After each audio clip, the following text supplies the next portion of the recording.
지금까지 이런 통계는 없었다. 통알못 탈출 프로젝트. 자, 저와 함께 떠날 준비 되셨나요? 통계는 에이스! 안녕하세요. 지난 시간에 이어서 쉽고 재미있는 통계 한번 배워보도록 하겠습니다.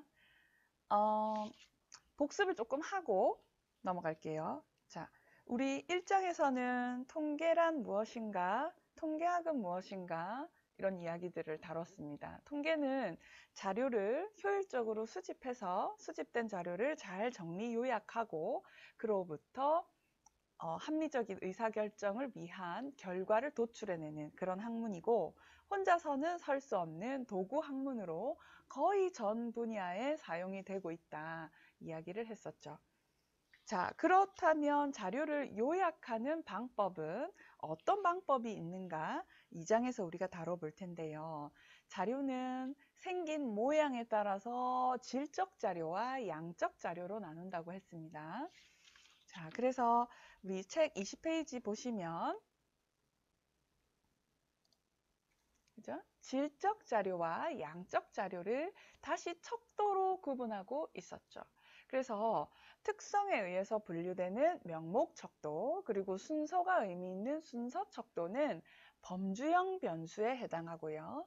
그리고 그 절대적인 0점이 있으면서 또 배수의 개념도 성립하는 비율 척도와 그렇지 않은 구간 척도는 계량형 변수로 요약을 할 수가 있었습니다. 구분할 수가 있었습니다. 자, 그래서 중고차 판매 자료를 가지고 우리가 어떤 변수들이 어떤 척도에 의한 자료인가 이런 이야기들도 살펴보았습니다. 자, 오늘은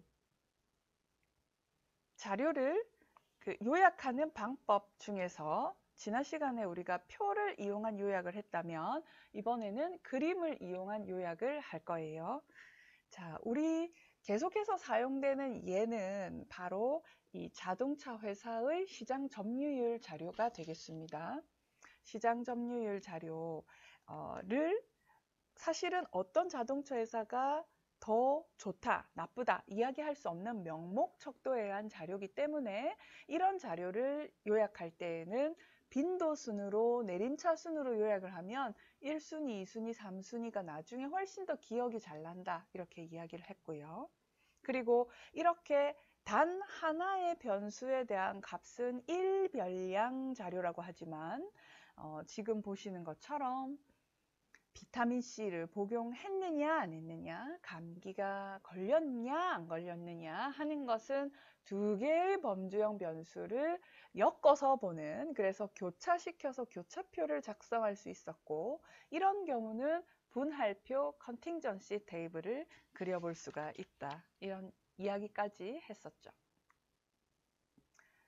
자, 오늘은 지난 시간에 배운 이 자료를 이용해서 그림으로 시각화하는 방법에 대한 이야기들을 다룰까 합니다. 자, 우리 책 24페이지에 보시는 것처럼 막대 그림으로 자료를 요약할 수가 있습니다. 일반적으로 도수 분포표와 같이 숫자로 요약하는 것보다는 지금처럼 우리가 나이팅게일이 했던 것처럼 그림으로 요약하는 것이 사실 시각화시키는 것이 눈으로 보기에 훨씬 편하고 이해하기도 쉽습니다. 자, 그러면 여기에 나와 있는, 책에 나와 있는 이 엑셀을 이용해서 어떻게 그리느냐 하는 이 순서를 따라서 저하고 같이 한번 해보시겠어요? 자, 우리 엑셀 자료 제가 열 겁니다. 네, 이 자료에서 시장 점유율이라고 하는 백분율을 지난 시간에 계산을 했었죠. 자, 백분율은 각 계급이 차지하는 빈도에서 전체 빈도가 차지하는 비율이었습니다. 그래서 표시 형식을 백분율로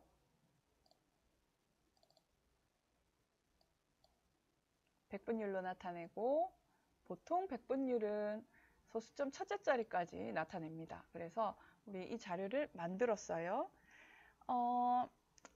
우선은 이 두 자료를 드래그해서 막대 그림 그려볼게요. 삽입, 막대, 세로 막대형. 네, 그러면 너무 쉽게 구해지죠. 그렇죠? 순서대로 나열해 놓았기 때문에 1순위, 2순위, 3순위가 눈에 더 쉽게 들어옵니다. 어느 정도 차이가 나는지도 숫자는 정확히 기억이 나지 않지만 그 크기는 이제 기억이 되는 거죠. 자, 그 다음에 원그림 그려볼게요. 삽입의 원형 그림. 근데 이렇게 원그림을 원형 이렇게 그리면 너무 안 예뻐요. 그래서 이런 그림 말고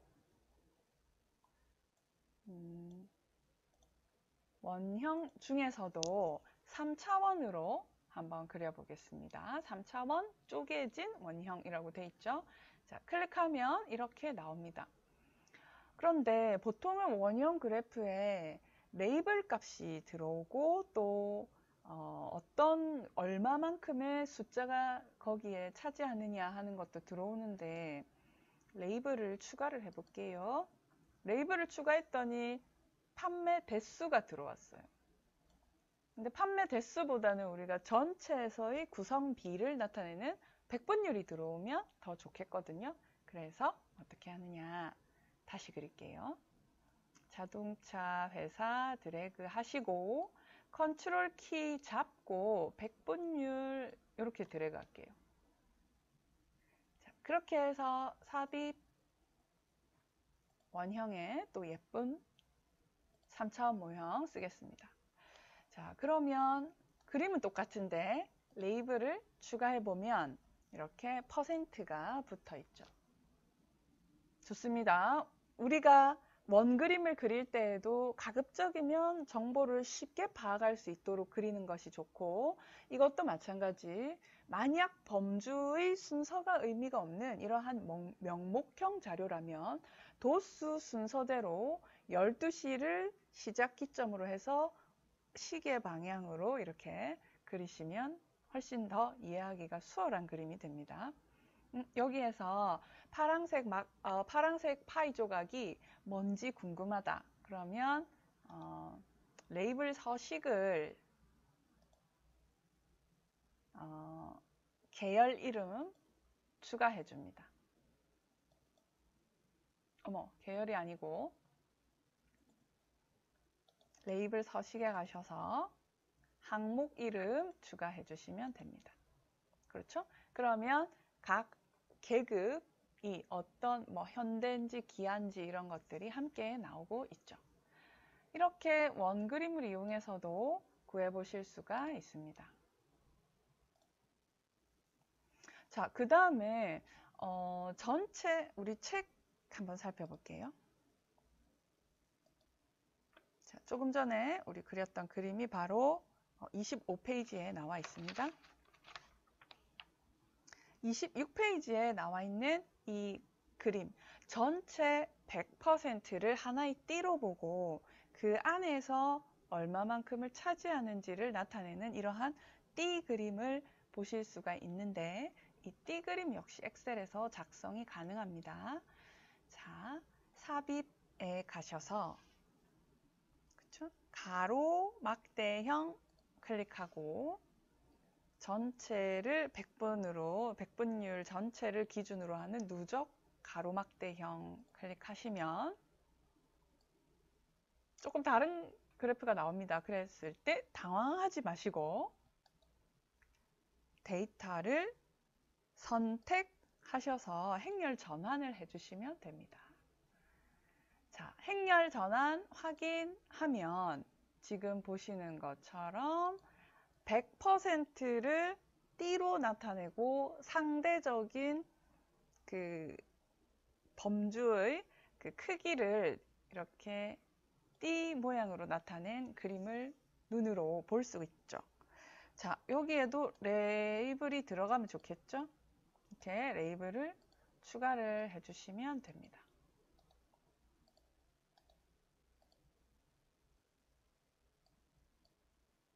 그렇죠? 이렇게 들어가는 것보다 여기에서 레이블에 서식을 이렇게 자꾸 헷갈리네요.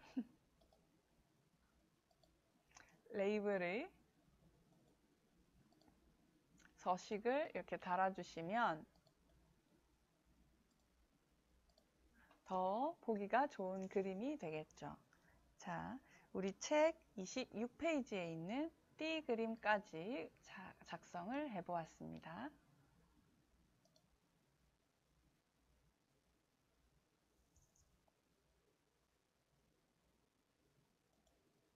그 다음에 어떤 범주가 더 많은 비중을 차지했느냐 하는 것을 버블의 형태로 나타낸 버블 차트, 버블 플랫이 있거든요. 그래서 우리가 이 버블 플랫을 그려볼 텐데 엑셀에서는 이 버블 플랫이 이별량 자료일 때 더 유용하게끔 제공을 하고 있고, 그래서 우리가 R이라는 패키지, 지난 시간에 컨팅전시 테이블, 분할표를 그릴 때 작성을 했었는데 그때 사용했던 명령문을 사용해가지고 R이라는 패키지를 이용해서 한번 그려보도록 하겠습니다.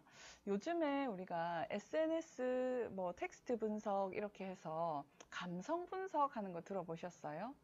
그래서 어떤 예를 들면 코로나19에 대해서 감성 분석을 하고 싶다. 코로나19는 사람들이 어떻게 생각하는지, 부정적인 견해가 많은지, 긍정적인 견해가 많은지 이런 것들로 감성 분석할 때도 버블 차트를 그립니다.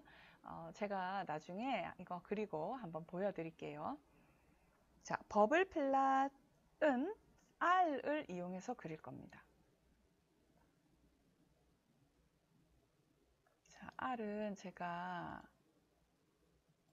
다시 열어서 작성해 보겠습니다. 우선 명령문을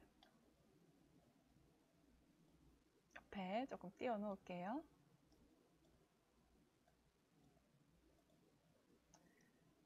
자, R 패키지 최신 버전으로 불러오겠습니다. 자, 이렇게 불러왔어요. 그 다음에 작업 디렉토리를 C 디렉토리 안에 있는 폴더를 가지고 우리가 이 워킹 디렉토리로 지정을 하고 시작하겠습니다.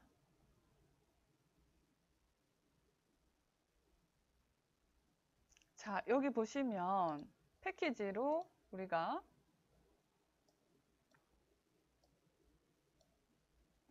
일별량 버블 차트를 작성할 때에는 두 개의 패키지를 설치해야 돼요. 하나는 Pack Circles, 하나는 ggplot2라는 패키지입니다. 이 패키지들을 먼저 인스톨하고 라이브러리를 불러오셔야 돼요.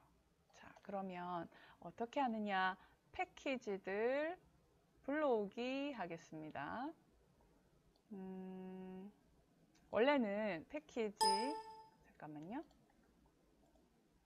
설치를 먼저 해야 돼요. 자, 설치. 사우스 코리아, 코리아, 오케이. 그리고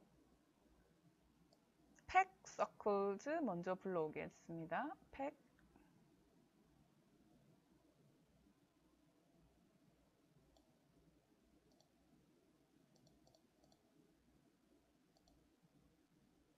여기 있죠. 자, 오케이 클릭하면 지금 이 라이브러리를 불러오고 있는 거예요. 자, 압축 해제되었고 인스톨 되었습니다. 이제 불러올 겁니다. 팩 서클즈. 여기 있죠. 자, 오케이. 자, 그렇다면 다운로드된 팩서클 불러왔고 그 다음에 다시 ggplot2를 설치합니다.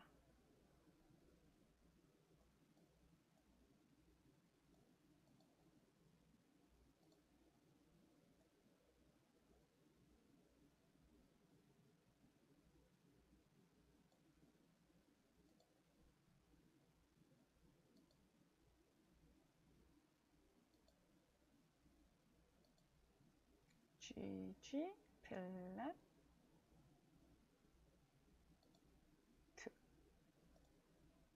오케이 하겠습니다. 자, 그렇게 해서 이 패키지들을 둘 다 불러오는 거죠.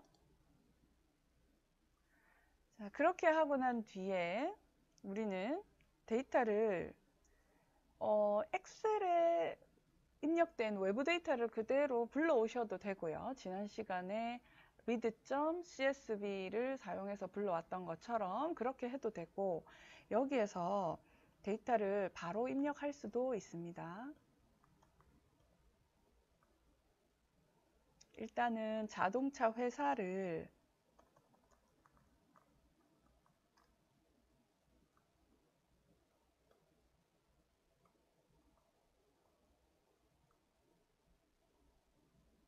몇 개 없으니까 이렇게 그냥 한번 해봅시다. 데이터를 입력하는 방법이 다양하다는 것을 말씀드리는 거예요. 자, 이렇게 해서 자료가 일단 계급의 범주명이 일단 입력이 됐습니다. 그리고 난 뒤에 각 그 회사 자료의 빈도를 제가 자료 입력해 볼게요. 551, 388, 책 보시면 됩니다. 132, 59, 56. 자, 그렇게 해서 이 데이터를 제가 하나의 데이터셋으로 합치고 싶어요. 어떻게? 데이터 프레임이라는 함수를 이용해서 데이터를 합치면 바로 이렇게 주어집니다. 이 자료를 이용해서 이제 버블 차트를 그릴 겁니다. 자, 버블 차트는 ggplot2라는 이 패키지를 사용하면 우리가 옵션을 다양하게 지정해서 그림의 그 질을 조금 더 조절할 수 있어요. 좀 더 좋게. 그래서 그렇게 해서 작성된 버블 플롯을 저희가 한번 그려보면 이렇게 그림이, 예쁜 그림이 나옵니다. 자, 지금 우리가 무엇을 했느냐면 범주형 자료를 그림으로 요약하는 방법에 대한 이야기를 했습니다. 범주형 자료는 특히 명목 척도인 경우에 그 순서는 의미가 없습니다. 그래서 빈도 순으로 자료가 잘 보이게 요약하면 더 한눈에 쉽게 정보를 제공해주고 엑셀과 R을 이용해서 자료를 요약해 봤습니다. 자, 그러면 조금 전에 제가 이 버블 플롯 말씀드리면서 감성 분석 이야기를 했거든요. 우리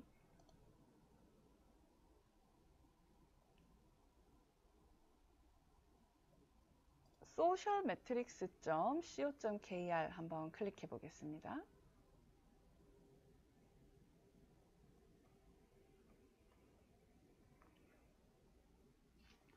sum.co.kr로 바뀐 것 같아요. sum 트렌드. 자, 여기에 코로나19 클릭해 볼게요. 코로나19 검색하면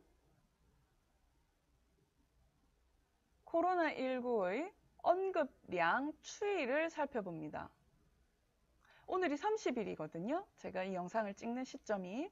그래서 어제까지의 그 관련 이것을 이제 벌들이 윙윙거리는 소리를 버즈라고 해요. 그래서 이렇게 언급량이 많으면 언급량이 적고 많음을 우리가 버즈 분석을 한다, 이렇게 이야기를 하거든요. 그래서 언급량 추이를 살펴보면 어제, 그제 피크였고 이렇게 살짝 떨어졌네요. 토요일은. 그리고 연관어는 어떻게 주어지는지 볼게요. 자, 코로나19 하면 그와 연관이 되어서 같이 등장하는 단어들이 코로나, 공연, 서울, 마스크, 정부, 감염, 확진, 사회적 거리, 이런 단어들이 주로 나온다 하는 것을, 그죠? 주차별로 이렇게 나타내고 있습니다. 그 다음 감성 분석 해볼게요. 여기 버블 차트 나왔죠. 자, 코로나19 하면 확산, 필요하다. 그쵸? 글자가 잘 움직이다. 뭐 이런 중립적인 단어도 있고, 우려되고, 걱정되고 하는 이 빨간색으로 표시가 된 이러한 부정적인 단어도 있어요. 그리고 최선을 다한다. 또 안전을 위해서 최선을 다하겠다 하는 이런 그러한 긍정적인 단어도 16% 정도 보입니다. 이런 식으로 범주형 자료, 그렇죠. 이 자료들은 단어로 이렇게 구성이 되어 있는 SNS 이런 텍스트 자료도 통계를 이용해서 분석이 가능하고 이러한 버블 차트를 활용하면 우리에게 조금 더 쉽게 정보를 제공해 준다. 재밌죠?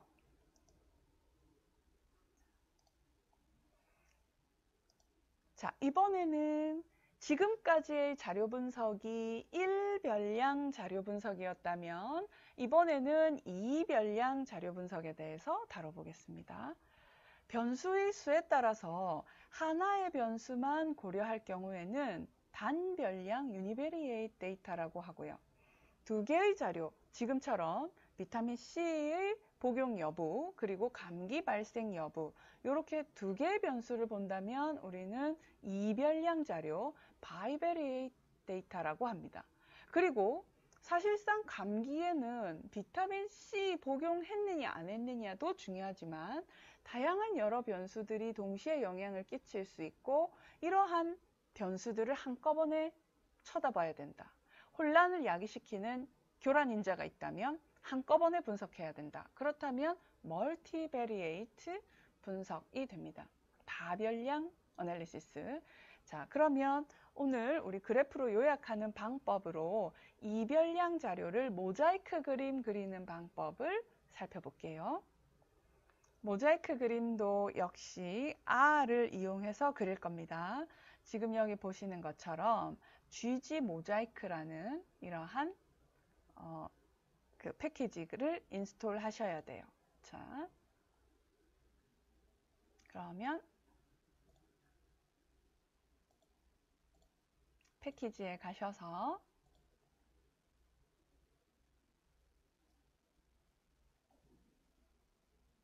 GG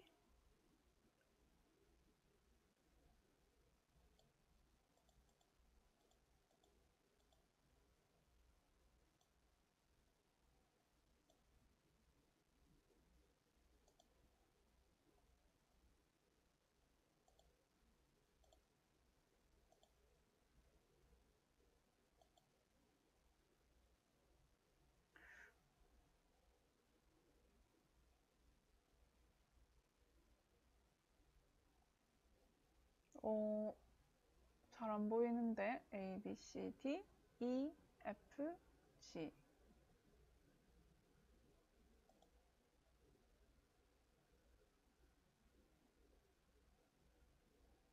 여기 있죠? 네, GG 모자이크 오케이. 자, 그래서 이 패키지도 GG 모자이크도 제가 불러올 겁니다. 자, 그렇게 하고 모자이크 그림을 그려보면 데이터셋을 불러서 모자이크 그림을 그립니다. 지금 우리가 우리 명령문을 하고 난 뒤에 이런 식의 그 샵을 앞에 붙여서 하면 주석 처리를 해요. 그래서 명령문에 대한 설명은 하되 이것이 R 화면상에서는 보이지만 이 명령문은 인식을 하지 못하는 거죠. 주석 처리를 합니다. 자, 데이터를 그래프를 그려보면 이런 식으로 감기를 비타민을 복용한 군에서는 감기에 발생한 사람이 10% 파란 색깔 이 부분입니다. 그러나 비타민 C를 복용하지 않은 군에서는 50% 절반에 해당하는 사람이 감기에 발생을 했습니다. 그래서 이 그림을 지난 시간에 우리 컨팅전시 테이블 그려봤었죠. 그렇게 그 X와 Y의 변수가 크로스가 되도록 크로스 태뷸레이션을 작성을 해서 테이블로 나타내는 것보다 이렇게 그림으로 나타내면 감기를 예방하는 효과가 있는 것처럼 이렇게 눈에 확연히 더 보이게 되는 거죠. 자, 우리 책 지금 28페이지 하고 있습니다. 28페이지. 자, 이번에는 계량형 자료를 요약하는 방법에 대해서 배우겠습니다. 자, 계량형 자료도 그 범주형 자료와 마찬가지로 표를 이용해서 자료를 요약할 수 있습니다. 도스 분포표는 몇 개의 계급으로 구분해서 자료를 요약하느냐, 이것에 따라서 똑같은 자료가 주어지더라도 모양이 달라집니다. 우리가 범주형 자료를 도스 분포표로 요약을 할 때에는 특히 그 순서가 의미가 없는 명목 척도일 때 우리가 이런 이야기들을 할 필요가 없는데, 순서가 의미 있는 범주형 자료를 포함해서 이런 양적인 의미를 가지는 계량형 자료로 이렇게 도스 분포표를 작성을 할 때에는 나이와 같은 경우 몇 살 단위로 끊는 것이 좋을까? 이런 게 이제 표의 형태를 결정하게 되는 거죠.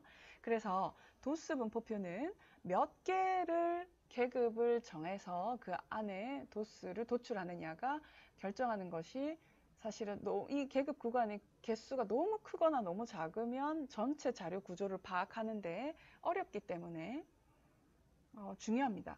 그래서 스터지와 같은 사람은 계급 구간의 수를 어떤 수학적인 공식에 입각해서 구해야 한다, 이렇게 제안도 하고 있으나, 현실에서는 사실 우리가 이해하기 쉬운 단위, 5 단위라든지 10 단위라든지 이렇게 잘라서 보는 경우가 많죠. 지금 98명이 근무하는 이 중기업의 직원들을 대상으로 연령별 분포를 도스 분포표로 나타내고 있습니다. 그래서 10살 간격으로 끄는 것과 또 5살 간격으로 끄는 것이 그 차이가 좀 있다, 모양이 다르다, 이런 것을 볼 수 있죠. 자, 여기 주어진 계급 구간이 20살, 30살, 40살 이런 식으로 20대, 30대, 40대 순서가 의미를 가지죠. 양이 의미를 가지죠.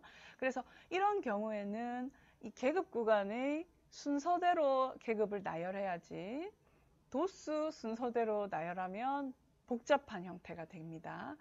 자, 그리고 또 이렇게 계급의 순서가 의미가 있기 때문에 이 경우는 범주형 자료를 도스 분포표로 요약하는 경우와 달리 누적 도수라고 해서 그 계급 구간 이전의 계급 구간까지 모두 누적했을 때의 상대적인 빈도도 함께 구하는 경우가 많습니다. 따라서 누적 도수는 마지막 계급 구간에서 언제나 100%다라고 할 수 있죠. 자, 그러니까 우리가 20에서 24세까지는 28.6%를 차지하고요. 20에서 29세까지는 전체 자료의 70.4%를 차지한다고 볼 수 있죠. 그래서 이 70.4는 전체 빈도에서 이 두 계급이 차지하는 빈도의 상대적인 비율이 되겠습니다.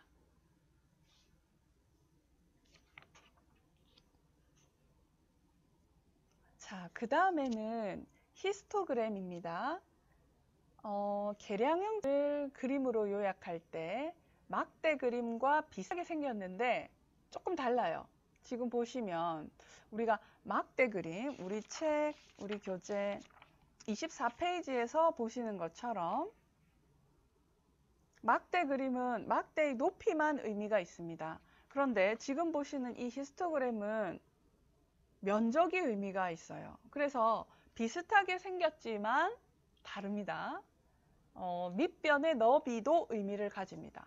막대 그림은 뚱뚱하든 홀쭉하든 상관없이 막대의 높이만 의미가 있다면 히스토그램은 면적이 의미를 가지기 때문에 밑변의 길이가 의미가 있습니다. 대부분은 히스토그램에서 밑변의 길이가 동일하기 때문에 우리가 크게 신경을 쓰지 않는 경우가 많지만 밑변의 길이를 다르게 하고 싶거나 다르게 해야만 하는 경우에는 그 면적을 해석하는 데 주의하셔야 됩니다. 자, 그러면 이번에도 어떤 자료를 이용해서 계급 구간을 달리 지정했을 때 어떻게 히스토그램이 다양하게 나오는지 한번 보겠습니다. 이번에도 R을 이용해서 ggplot을 활용해 보겠습니다. 히스토그램을 작성할 때 ggplot은 이미 우리가 벌써 불러오게 했기 때문에 나이를 입력을 해 보겠습니다. 나이 데이터. 자, 데이터 안에 나이 자료가 들어가 있습니다. 자, 나이는 2살, 4살, 5살, 5살, 6살, 6살, 6살 이런 식으로 65세, 66세까지 환자 총 35명의 자료가 들어가 있습니다. 자, 어떤 병원을 내원한 35명의 환자의 나이 자료라고 보시면 됩니다. 자, 이 자료가 분포가 어떤지 연령별 분포를 살펴보기 위해서 히스토그램을 작성해 보겠습니다. 자, 10살 단위로 히스토그램을 작성을 하면요. 이런 그래프가 나옵니다. 상대 도수를 나타냈습니다. 백분율을 나타낸 그래프입니다. 자, 그래서 10살 10대 미만, 10대 환자가 많고 그리고 이런 식으로 분포를 하고 있습니다. 만약에 우리가 이 자료를 20살 단위로 끊어서 작성을 한다면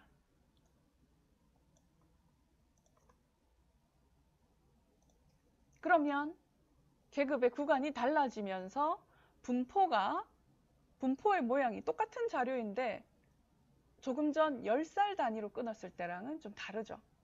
그 다음에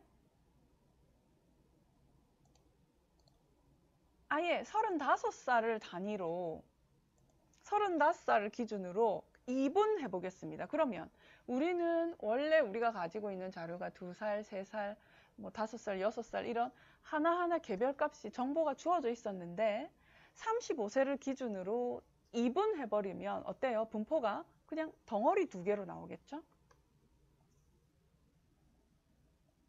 보이시죠? 무슨 뜻입니까? 이 병원에 내원한 환자들 중에서 35세 이하는 전체 70%, 35세 이상은 전체의 30%다. 이렇게 자료를 볼 수 있는 겁니다. 그래서 우리가 원하는 것이 어떠한 정보이냐에 따라서 계급 구간을 결정하고 히스토그램을 작성할 수 있는데 히스토그램을 작성하실 때 계급 구간의 크기를 너무 크게 하면 우리가 원래 가진 정보량을 많이 잃을 수 있다 하는 걸 지금 보셨습니다. 자, 히스토그램 작성하는 R 명령문이 너무 어려워요. 이렇게 버블 차트 명령문 너무 어려워요. 옵션 너무 어려워요. 이렇게 하시는데 히스토그램 사실 쉽게 작성도 할 수 있습니다. 제가 히스토그램을 이렇게 정규 곡선과 함께 작성하는 방법을 알려드리겠습니다. 히스토그램은 양적인 자료의 전반적인 분포를 한눈에 보기 쉽게 나타낸 자료입니다. 우리가 나중에 배우겠지만 정규 분포라고요. 양적인 자료가 당연히 따라야 되는 줄 알고 이름 붙인 그런 정상 분포, 정규 분포라는 게 있어요. 정규 분포는 평균을 중심으로 좌우 대칭인 종 모양을 뜻합니다. 그래서 우리가 가진 자료가 평균을 중심으로 좌우 대칭인 종 모양인가 하는 것을 미리 살펴볼 수 있다면 우리는 자료에 대한 이해를 훨씬 더 쉽게 할 수 있고요. 그래서 히스토그램을 한번 작성해 보겠습니다.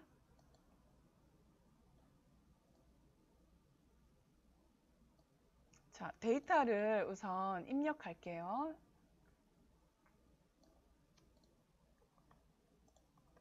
자, 데이터 X라는 데이터 안에 제가 1, 2, 3, 3, 3, 4, 4, 5 이렇게 자료를 입력했습니다. 그러면 hist x 하면 히스토그램을 작성해줘요.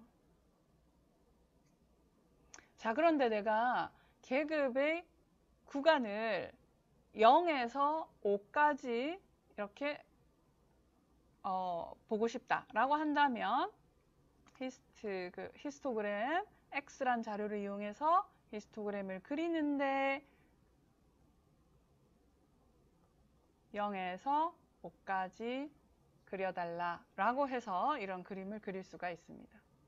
자, 그런데 여기에 frequency 빈도가 나오는데, 그쵸? 여기 지금 1이 1명, 2가 2명, 그 다음에 3이 3명, 4가 4명, 5가 1명, 4가 2명, 5가 1명 이렇게 해서 히스토그램이 제대로 작성이 된 걸 볼 수 있는데, 대개는 비율이 궁금하기 때문에 여기에 frequency, 도수 대신에 퍼센트를 달라고 할 수도 있어요. 그래서 Shift 잡고 화살표 컨트롤 잡고, 잠깐만요. Shift 잡고 화살표 클릭하시면, 동시 클릭하시면 조금 전에 내가 했던 이런 명령문을 다시 찍지 않더라도 그대로 나오거든요. 그렇게 해서 frequency를 false로 지정합니다. true or false로 지정하는 거예요. 그래서 디폴트는 지금 보시는 것처럼 frequency가 나오지만 false 하시면 백분율이 나옵니다. 확인. 그렇죠?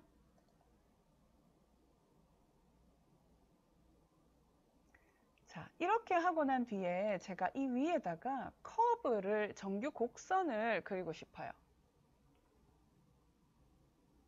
정규 곡선 어떻게 그리느냐? 요렇게. 자, 커브를 얹고 싶습니다. 어떤 커브냐? 디스트리뷰션 노멀입니다. 노멀 디스트리뷰션. 정규 분포 곡선을 히스토그램 위에다가 얹어서 겹쳐서 그리고 싶어요. X라는 자료를 이용해서 X의 평균과 X의 표준 편차를 갖는 정규 곡선, 그것을 add true, add false 하면 얹지 않는 거고 겹치지 않는 거고 이렇게 add 해달라고 했습니다. 자, 그리고 난 뒤에 우리는 여기에다가 참조선을 그어달라고 할 겁니다.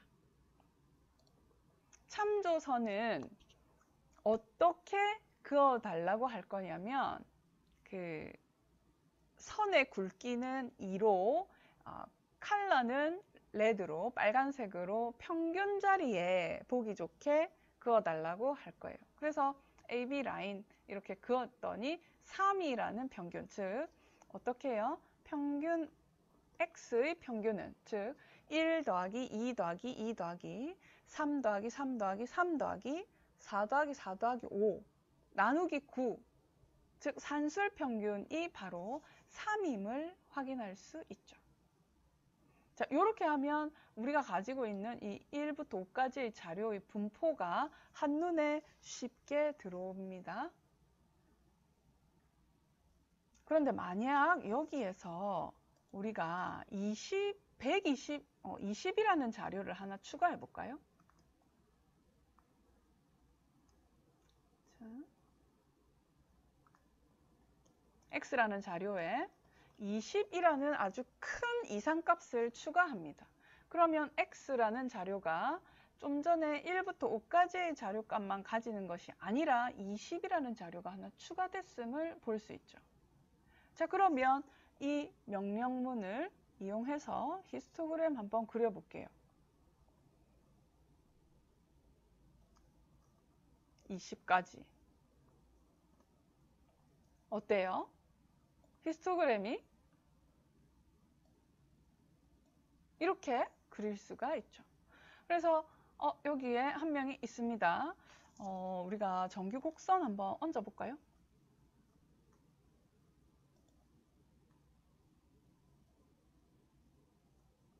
정규곡선, 평균이네. 제가 정규곡선 커브를 얹어 보겠습니다.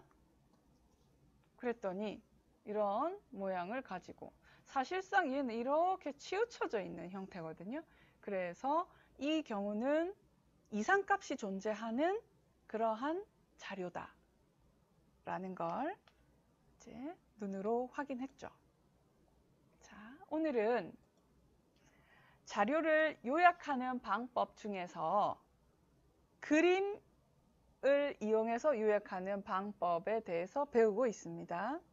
자, 오늘 배운 내용 여러분들 반드시 엑셀과 R로 직접 해보세요. 그래서 다른 과목 리포트 하실 때 또 어떤 발표하시거나 어디 가서 나의 주장을 이렇게 설득력 있게 주장하고 싶으실 때 그때 꼭 활용해 보시기 바랍니다. 자, 오늘도 재밌는 통계 수업 마치겠습니다. 안녕, 다음에 봐요. 통계는 에이스!